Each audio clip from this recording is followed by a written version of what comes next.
அஸ்ஸலாமு அலைக்கும் வரஹ்மத்துல்லாஹி வபரகாத்துஹு.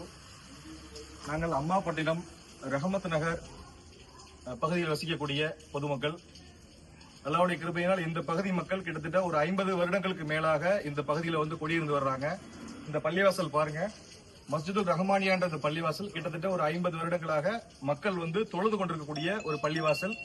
இந்த பகுதியில் இருக்கக்கூடிய ஒரு 32 வீடுகள் மற்றும் இந்த பள்ளிவாசலை இடிப்பதற்கு ஒரு தனிநபர் தொடர்ந்த வழக்குடைய தீர்ப்பின் அடிப்படையில நாளைக்கு அரசு தரப்பு வந்து இந்த பள்ளிவாசலையும் இந்த 32 வீடுகளையும் இடிப்பதற்கு நோட்டீஸ் ஒட்டிட்டு போயிருக்கிறாங்க.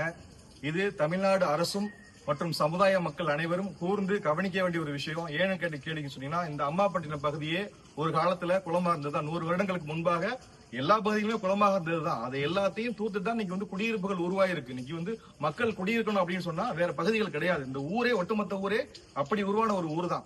அப்படி இருக்கும்போது இதனால எந்த விதமான பிரச்சனையும் மக்களுக்கு கிடையாது. இது நீர்வழி புறம்போக்குன்னு சொல்லிட்டு ஒரு தனிநபர் தொடர்ந்த வழக்குடைய அடிப்படையில இன்னைக்கு வந்து கோர்ட் இந்த மாதிரியான ஒரு தீர்ப்பை கொடுத்திருக்கு. இதை எதிர்த்து நாங்கள் ஜமாத்தார்கள் எல்லாம் ஒட்டுமொத்தமாக நாளைக்கு வந்து 28ஆம் தேதி செவ்வாய்க்கிழமை காலையில இங்க ஈசிஆர் பகுதியில் நாங்க ஒரு மிகப்பெரிய மக்கள் திரள் போராட்டத்தை ஏற்பாடு செஞ்சிருக்கிறோம்.